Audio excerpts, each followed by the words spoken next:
24/7. News in the Mirror. Media 24/7 kwoli gwe munaffe atugoberera okuva mu bitundu by'ensi ebyenjawulo tukwaniriza era ne tukwebaza gyonna gy'okoze wiiki nnamba okutuusa olunaku olwaleero mawulire mangi agagenda mu maaso tubeerawo naffe okutuusaako ebyo nga bibadde mu bitundu bya Uganda ebyenjawulo kyemanya amawulire goyinza okusooka okutunulako ensangi zino agasinga okutrendinga ge ga Dr. Muganga ono nasinza okumanyibwa wa Victoria University bamuwa ministry naye ministry emwegezaamu okumutta njogera ennaku zino okweri ministry emwegezaamu okumutta naye tagiri bulungi agezaako ekisoboka okulaba nga ate yeetwalira ogufo Dr. Muganga yaweebwa ekifo President Yoweri Kaguta Museveni naye mu kuvetinga ba ministers kugenda mu maaso waliwo bitatambula bulungi mu butuuze bwe mu citizenship ye byemu kwebyo tugenda okwogerako olunaku olwaleero n'amawulire amalala mangi wabula njagala sooka kuwaniriza 0Z mbeerawo wano ku Media 24/7 kutuusaako amawulire mangi gagenda mu maaso mu ggwanga sibeera nze kamera ne munnange Samlanifa embeera etambula etya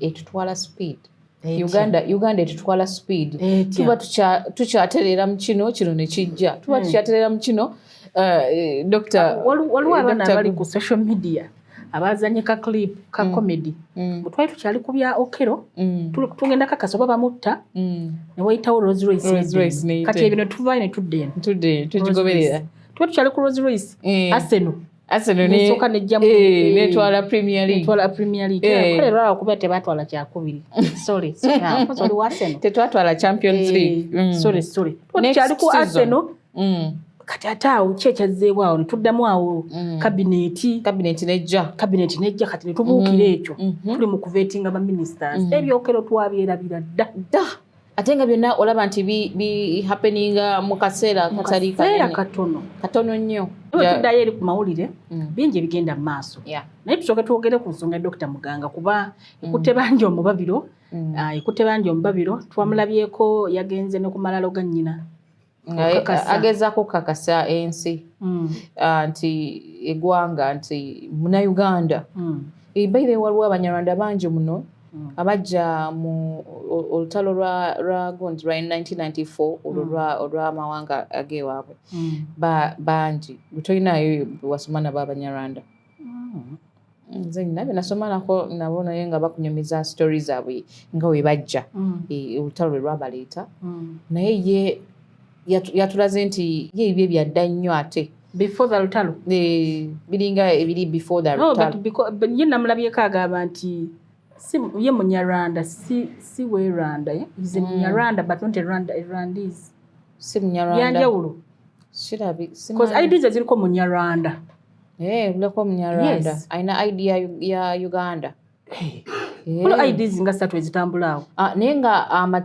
etteeka ligamba nti bw'oba ne dual citizenship there are certain offices you cannot hold as an individual cannot hold certain offices nga permanent secretary cabinet minister or state minister you cannot hold that twalabako nga David Kabanda honorable nga atweetinze n'agamba nti ekyaganisa Dr. Muganga si kuba nti Munyarwanda nga we babitambuza rather ya denyinga okubeera ne passport eye Rwanda so passport ne bazi yagamba inaze ye Rwanda na ye Canada naye Uganda ne Canada naye nga ne Rwanda agirina kati bituufu agirina batagirina etuwagirabi passport muri bazibu mwisobola mupanga kawo ki AI passport yazenge olabya ddala nti y'omusajja nti ngerina eno cheze kozi ne ministry bataddemu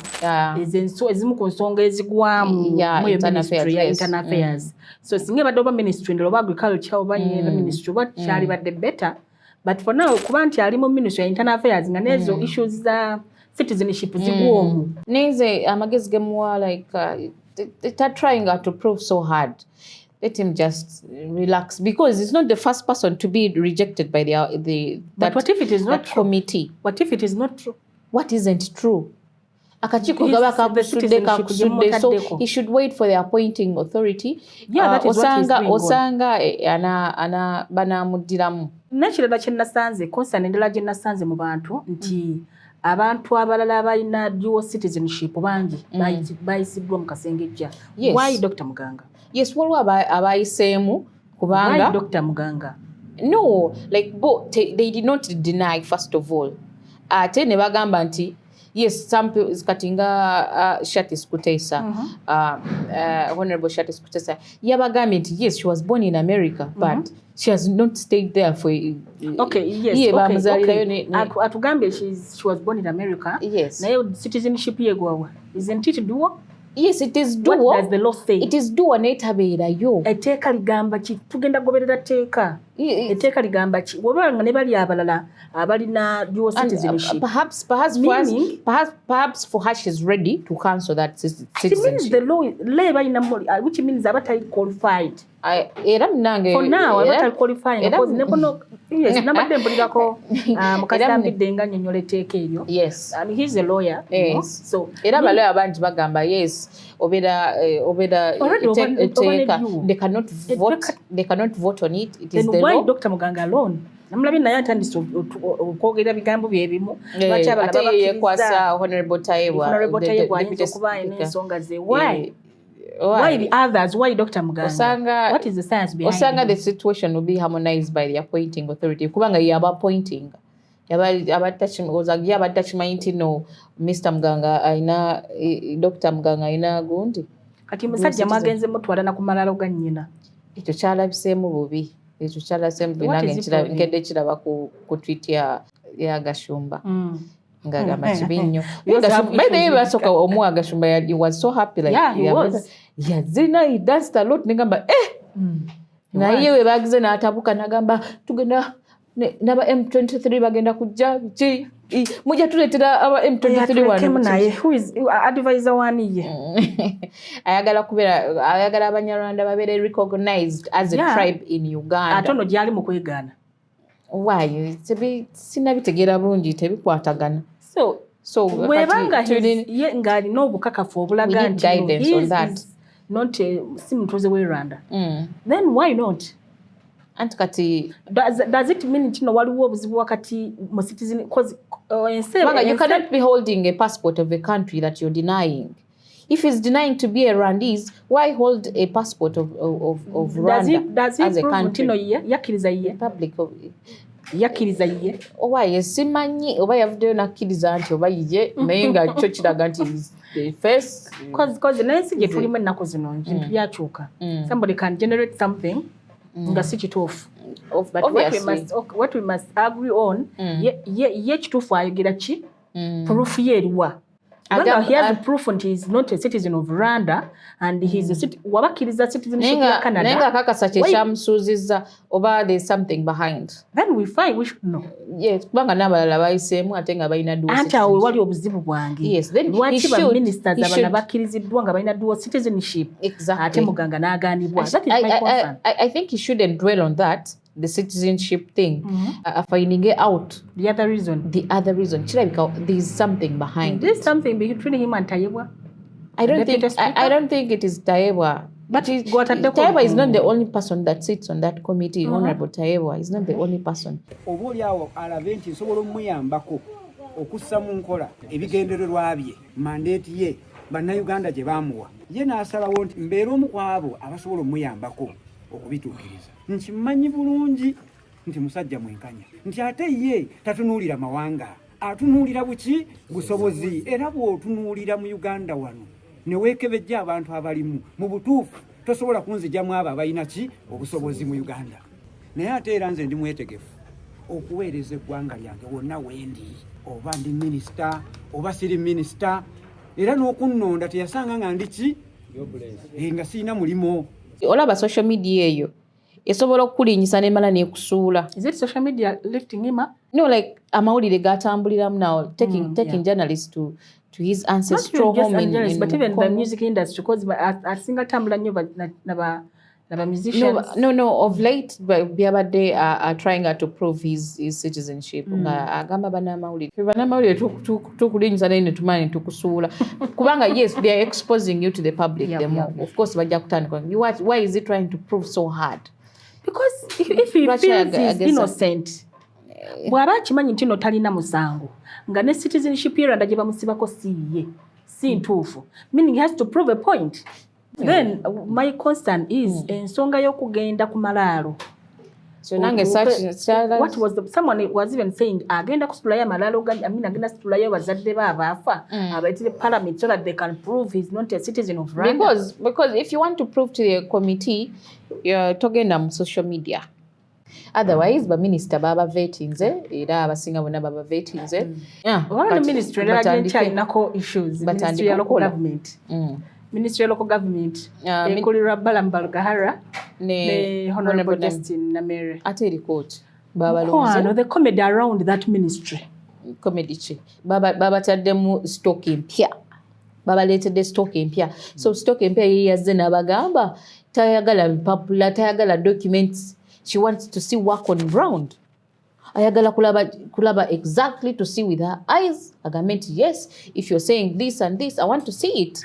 Not in papers. First of all, Bannayuganda babadde ne queries. Yes. Kuobolya oba Minister Balama nasobola Minister of Local Government. Ajja kusobola, I think he can do it. That is one. And two, oba anaamalako ne State Minister yamuweereddwa. Bajja kwetwala bonna ndaba ba youth. Yeah, bonna baba youth naye bonna bali so vocal. I'm sensing some contradictions there. Bayinza okolagana bebana bye tujja bitegera kubanga bo they are always on social media on X. They are. Ensonga zaabwe obadde oziba. Naye ojja kwekanga nga ate State Minister or Chinese Minister w'amaanyi. Anti era State Minister towawulidde bwe yazze n'atugambirawo nti ye agenda tayagala papula ayagala kulaba work. Ayagala kubeera ku ground nga mukama we yabalagidde kino ekisanja ki no sleep. Kisanja so we shall have to wait and see. Yeah. Then there are other ministries. Anyway, we are going to give them time and see how it will all go. Naye tubasabira bannaffe abo batambuze ekisanja kino kubanga omukulu era mu address ye ya State of the Nation yategeezezza nti mbawadde ebifo bino mujja kulowooza nti mbawadde mwe mugende mulye nzija kubasiba.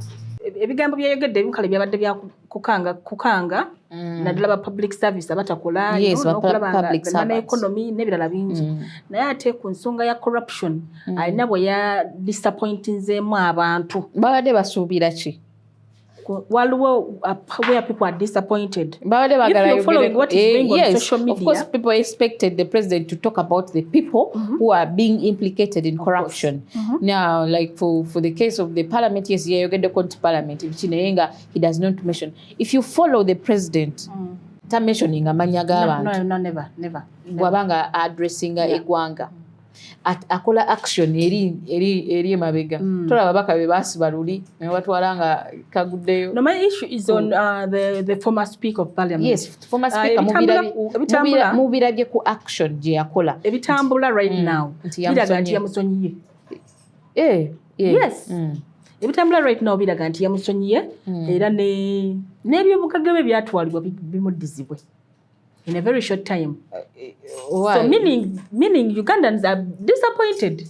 Okimanyi nti nno bannayuganda baali bagamba okay etundibwe ekibanga kizibwe kitalista ebintu bitwalibwa osanga alina bye yazizaayo osanga wabadde mu meeting yaabwe. No, I wasn't. Kati now osanga alina bye yazizaayo sente ezimu zazzeeyo zigenda okutandika kubanga omwaka gw'ebyensimbi already budget ya next week. Sente ezimu zigenda tandikira awo. How sure I already budget tumanyi sente wezigenda over this. No, but honestly Bannayuganda baali basuubira nti the former speaker AAA again measure yakolebwa kumujja kubya bugagga bwe house arrest biki nothing is going back. Let this money come back to the treasury. I think the investigation showed that part of that money that I think she used to buy even to be byali bibi. Yes, zali zize nga ziva mu musaala gwe gwafuna nga speaker nga MP. Yes, I think people have money. Oh yeah. Ne businesses. Oh yeah. Yes, I think she proved to the president that. Did she? Yes. Yeah, Gambo Rawuliranti, she's going to be forgiven. Or she has already been forgiven. Yes, I've I've seen a picture. She has been picture that forgiven. is trending. Bankati, before Batugambanga, she's on house arrest. Yeah. Now I've seen a picture earlier Saturday. No, not on Saturday. I think earlier this week. This week we're ending? Yes, this very week about the Parliament. So does it mean things begin to quit away with you? I've read Mutume Wafe. Omutume Daudi Kabanda. Yes, Omutume. Yalaze obutali mu mativu via X. Ngagamba nagamba bana abantu bennyini ffe tugezaako okulwana these very people we baba deserving to they start fighting them. And of course that is what is going to happen. Obviously. Because obanga wandyamu obanga gwe wandyamu olukwe ne bangoba ku ssomero. Bwenkomawo you have to face it rough. Era bwenkomawo ntandikira okola otya how can you pretend to be my friend anyway she's going to come back just an MP not a minister. Are you sure? I need to be sure also. Banga, I don't think the Gundi ministerial Gundi has been concluded yet. No, not yet. Not yet. Yeah, not because yet, even waliwo never ministers n'abambassador tebannakulondebwa.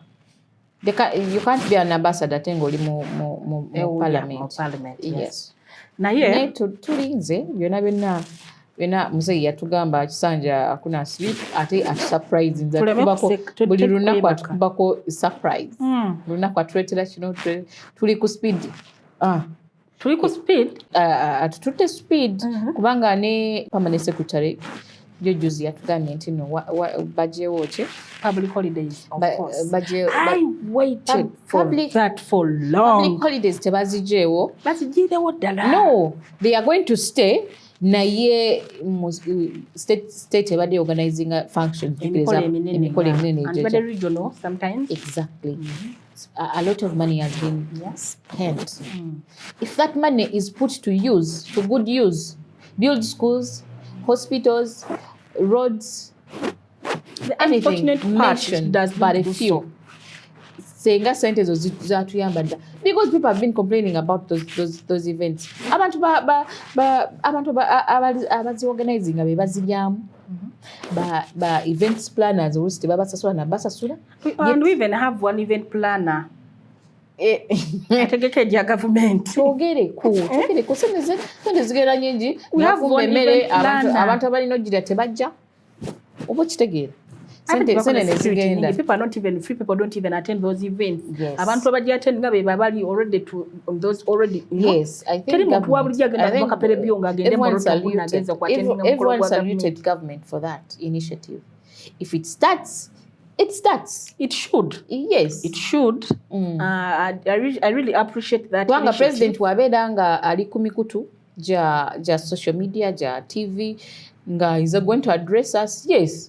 Abera waka ministry ICT abera wakawe then addressing ku nsonga obaza abakyala women's day na nsonga za whatever that nanga abantu abo bazibu era basootekawo big budgets for those events ate budget kijogenda okola yeba gondi ya president tukulanga zile za covid kati budget kyetagisa State House buchimu gye kiri mujebuzi leave Uganda alone era yo budget togicomparing nga budget gye badde bakozesa initiative nungi nnyo era I appreciate it kasaba batukakasa nti no sente ezo zigenda kudda mu national treasury ziyambe omuntu wa bulijjo because honestly Hanifa mu malwaliro teri ddagala. I'm a victim of Mulago Hospital nze mbaddeko Mulago for quite long kitegeera you find patients abalwadde basitula ku ttaka abalwadde bagula buguzi ddagala. Imagine a government hospital batugamba tuve mu bulwaliro muve mu bulwaliro but you go to the national hospital and you have to buy even bakaita calculator kana kachini katola blood sample you have to buy it from outside. So if that money can help people malwaliro bateekemu ebitanda bateekemu eddagala at least Omunnayuganda ajja kumanya nti koze eki nyambiddwa. Omunnayuganda bw'atuuka mu kitundu kye ng'enguudo ezitwala ebyamaguzi bye bijja mu kyalo bitwala mu katale nga enguudo nnamu nga tagenda sanga buzibu ebintu bigenda kutereera amafuta gabeere ku bbeeyi eri affordable by every Uganda. Kitegeera ebintu byonna mu ggwanga naddala muno mu Uganda bitandikira ku mafuta. Exactly. Mafuta kasita galinnya kati right now olutalo lwa Iran ne America ne Israel kyalemeza prices z'amafuta okubeera waggulu.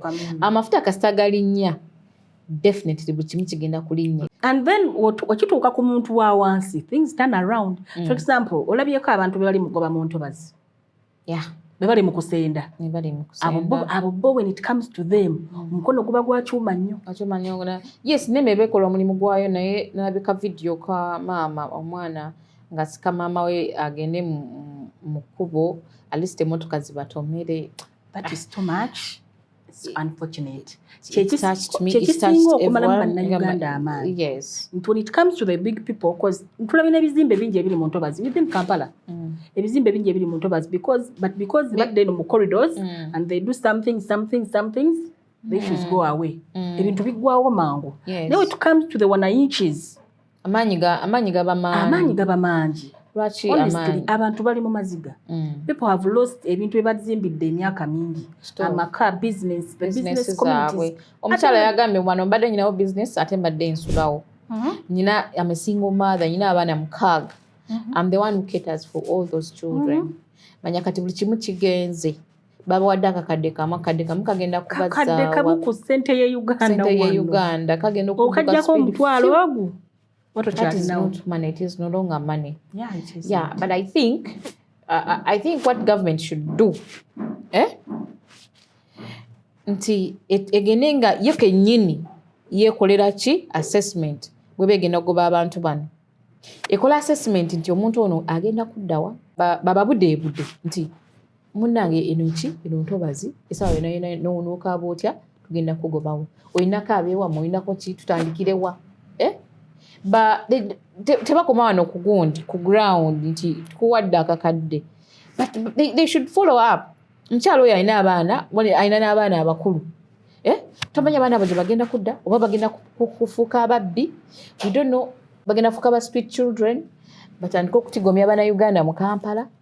That is what happened to the street traders abatembeeyi b'oku nguudo. Exactly. So we don't even know where that community went. Yes. Abantu bangi ebikolwa by'obumenyi bw'amateeka bibanga biri promoted. Yes. Olwa abantu bwe batukoze abantu bali we have ministries that can do if they have done their job. KCCA nekola omulimu gwayo to the dot. Ministries, all ministries, if they do their work to the dot, there is nothing like corruption. Ebintu ng'ebyo such cases singa tetuzikola ki tetubeera na bizibu ng'ebyo. Tumanya nti kati bano abantu bagenda batwala babateeke somewhere babagambe bamutandikiraawo. Kituufu bo bayinza okuba baliwo mu bukyamu, which we understand. Yes, of course. Tuba nga tuli mu kugezaako kutereeza mbeera. The energy be equal. Yes, let the energy be equal. Even to the others. Kwazi bano tebalina buyambi tewali agenda bawolereza. I saw my friend Council Arthur Isiko from Uganda Law Society. Yabagenzeemu n'abagamba nti abagenda bawa free services okufuna obwenkanya. What happened to them? Because businesses, what happened? Singa okunto kyaringa nti omuntu mwakiri mugambe ejjawo business yo mu mirembe tuleme bimenya mmenye. Era nedda okumenya ko gye kuli yeso abasuubyaga mumuwe funa obudde bwe buti jawe ebintu by'empola mpola. Yes. Tebabateekako maanyi mangi. Omuntu yeekyawa n'akola kati oyo omukyala yabadde atuta omwana mu abantu bali mbulumi. Omwana bamulinnye. Taxi yabadde ababoda badde bamutomedde ne taxi nga ziyitawo mukubo omukazi yadde yeesudde. Ebintu ng'ebyo bye abantu bwe babiraba bibaviirako obusungu bye bireeta omutima okukyawa gavumenti ze babeera nazo mu mutima. So nga ate gavumenti naye balina okukola ki kyeteekeddwa okukola kubanga entobazi we bazikola ki we bazirinnyirira kyekyolaba mu ggwanga. Shall wait and see. Anyway nga tumaliriza Namugongo yawedde yabadde scientific nnyo. Twabadde nga bali mu COVID but even more than COVID. Yeah. Olwo yabadde azannya ka clip awo nga basirikale bali mu kwekuba selfies. Tebana kyakkola bakole ekyabantu tebaliiyo. Namugongo yes, of course, we thank the government. Ekirwadde kyonna tezanyiramu tekyazanyira mu bintu ng'ebyo. When it comes to kubulwadde yo government is serious. Vaayo nebeera serious. Negamba omuntu abantu b'e Namugongo engeri gye baba beekuutamu Baba baba bangi body to body. body to body. Imagine ate they are coming from different countries. Of course. Yes. Kati mmanya okwesigagana Ebola ne kajjaawo. Jukira Ebola contact. With contact. Yes, talinga COVID nti ayita mu gondi mpewo biki.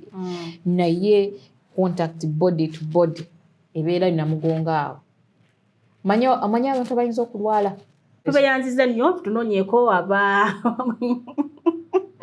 abamu cultural performance abaana bato abazina muzina malungi abanoonyeeko tusangibwa Bweyogerere Kirinnya osobola okuba nga ofuna abantu abagenda okufuula omukolo ogw'ekitiibwa. Mu cultural performance baana bato abagenda okuzina amazina Amaganda, Amanyoro, Amakiga, Amanyarwanda gonna as long as mazina gali mu Uganda wano. Tujja kubanga tukutuukako wonna wonoobeera kasita onootuuka ku offices zaffe eziri e Bweyogerere Kirinnya ne tusooka tuwayamu naawe n'oluvannyuma ne tulaba engeri gye tutuuka ku mukolo gwo ogufuula ogw'ekitiibwa. Abamu cultural performance enamba zaabwe ojja zifuna ku screen wabula emu eri 0705 62 2026 oba endala ojja bafuna ku 0771 85 0058 banaffe ababumu cultural performance bana balungi nnyo banoonyeko ofuula omukolo ogw'ekitiibwa. Simazina ku mikolo giri culture gyokka nti oba kwanjula mbaga wala n'emikolo giri corporate osobola banoonyako ne bakola bulungi nnyo. So nga ate ne bannaffe abalala batteekamu ensimbi beba Agapana Stones and Concrete Limited basangibwa Mukono Ntaawo abalina amayinja amalungi. Amayinja ago golaba ku nnyumba ez'ebbeeyi ze weegomba nawe osobola ogeetuusaako ate nga tebagaseera ku bbeeyi entono ennyo. Aba Agapana Stones and Concrete Limited balina ga black, purple, garoga stones, mazera Kenya stones nago osobola okugafuna n'ofuula ennyumba yo ennungi oba kyonna kyoyagala okuzimba n'okifuula so corporate. Abagapana osobola bafuna ku 0772 59 4850 oba ku 0704 88 8441 beba Agapana ne bateekamu ensimbi. Naffe abamu cultural performance osobola okuba nga otweyungako oteekamu ssente wamu n'okupartinaringa naffe mu buli kimu. Naffe tunoonyeeko ku social media platforms zaffe tujja kuba nga te tukwatagana bulungi nnyo nnyini ddala. If you want to advertise with us, please look out for us. Yes, we are a very good brand that is going to give you better service. Tuna kwagaliza wiki ennungi nkoze ne Hanifa. Mukama Katonda bakuume.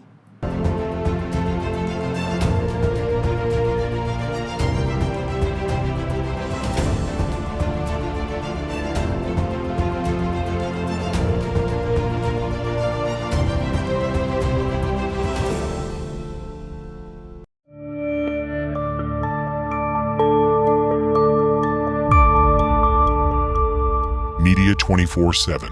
News in the Mirror.